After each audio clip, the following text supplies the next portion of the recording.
For cheap MT, head over to aoa.com and use coupon code JACOB for 3% off at checkout. It's no secret that NBA 2K Myteam has become very unrealistic over the past few years. With cards like GOAT Yao Ming being in 2K20, it's pretty obvious what direction they are headed in for the long term when it comes to the game mode. Many cards do not play anything similar to how they played or do play in real life, and a lot of people consider it a fantasy mode. This is a hot topic button issue in the community, whether this is good for the game or bad for the game. However, it wasn't always like this. In 2K15 Myteam, all of the cards that were rated above 97 were considered to be all-time greats. These were the top cards in 2K15, and there's plenty of names on here that nearly everybody would know. LeBron, Julius Erving, Larry Bird, Karl Malone, Wilt Chamberlain, Hakeem Olajuwon, Steph Curry, Oscar Robinson. Carmelo Anthony, Clyde Drexler, players like that were worthy of getting high 90 rated cards on NBA 2K15 Myteam. At this point in time, even the top cards in the game, such as this 99 overall Michael Jordan, did have a few flaws in his game, like 74 strength and 75 standing dunk, a 58 block, 40 post hook. Rebounding was in the 80s, so it was like, yeah, these cards were great, but these kind of cards were meant for the all-time greats. All of that did change in 2K16 on one fateful day, and we can kind of get a feel for the community's reaction on how that went now.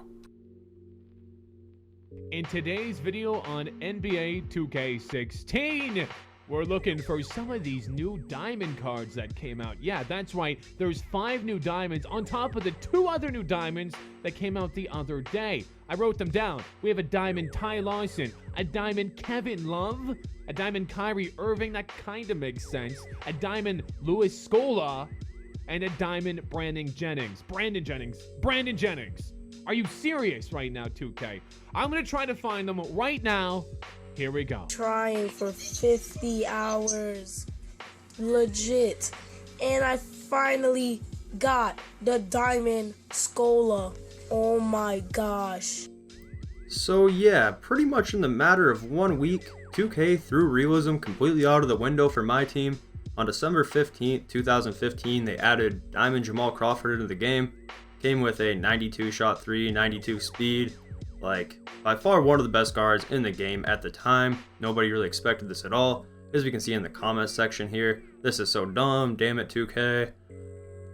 Jamal Crawford deserves a 96, this is getting cheesy now. Cards like this and JRs are going to mess up the game because literally the day after this, they came out with Diamond J.R. Smith. December 16th, 2015, they put Diamond J.R. Smith into the game, 96 standing shot 3, 96 driving dunk, and like at the time this card was like better than any of the historic all-time greats in the game for the most part. So people were just kind of in shock. No one really knew what was going on. Once again, cards like this and Crawford's are going to mess up the game. 97 shot IQ, come on 2K. I mean, that's just kind of a joke, but insert Nick Young confused face. It was just really weird, and things didn't slow down at all from there. Literally 3 days later, they added a whole nother batch of these. This time, Diamond Brandon Jennings for his 55-point performance that he had in his 7th game in his career.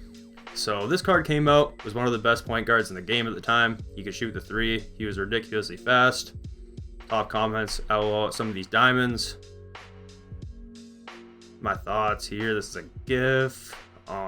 So he's faster than he's ever been and ever be. I lost hope. Could be the most OP card in the game. I hope these cards aren't actually released. But this one was. So was this Ty Lawson on the exact same day, December 19th. Once again, ridiculously fast, good 3-pointer. One of the best point guards in the game. 2K needs to calm with these cards. These dudes from 2K smoking grass. 2K will never learn from their mistakes. So yeah, most of the community was pretty caught off guard by these, but this was pretty much the cherry on top. The biggest one of them all was Louis Scola. As you can see here, it says no sub collection. Also released on December 19th, but they never actually made him pullable in packs or obtainable. You could only get him on Triple Threat Online, or what the equivalent was at the time, to use as a trial card. And yeah, this was the card that got them the most backlash. Just because they put a Diamond Louis Scola in the game at the time, it was not on par with what they had typically been doing. they said, okay, this is too far as a top comment. People were just kind of in awe and shock. No one could really believe this was even true. I mean, he scored 44 points, big deal, because this was supposed to be based around a 44-point performance. This guy here said, rest in peace, my team. So yeah, a lot of people are really upset with the game mode at this point in time. If we get a Diamond Luis Scola today, nobody really bat an eye. Even if we got like a Diamond or an Opal Luis Scola last year, I don't know, we might have actually got one. Like, just about anybody can get an Opal now. So we're used to it now, but at the time, this kind of took everyone for a loop. Operation Sports blog post here. Throwback diamond cards are hurting the Myteam mode. Which players did you expect to have the highest rated cards 3 months into 2K16? Michael Jordan, Magic Johnson, Larry Bird, Oscar Robinson, wrong, and wrong. Try J.R. Smith, Jamal Crawford, Louis Scola, and Ty Lawson. So yeah, everybody was just kind of at a loss here. No one really knew what was going on, but this did pave the way for the future. So yeah, that kind of just makes me want to pass the question on to you all. Do you guys think this is a good thing for the game to have very unrealistic cards? Do you think it's appropriate to add them in December, in April, in June? Or do you think it should just be insane all year, coming out with GOAT cards in the beginning of the game cycle? Just kind of want to get a feel for how the community takes all of these unrealistic cards in. Personally, I don't really mind. I think I just kind of became accustomed to it. Like last year, Glitched Ben Wallace, I thought was an incredible card. All-time favorite player, not really suited for my team. However, when he was glitched, he could shoot the 3-ball, he could dribble. I thought it was a lot of fun. But, you know, I think that stuff like that probably should come after 250k. Kind of like where the game's at right now. A couple glitched cards, but they're not that insane. They're not out of position. So, yeah, I think right now, like currently, turn of the year, January 2021, I think like the game's in a pretty realistic state, but not like too strictly at the same time.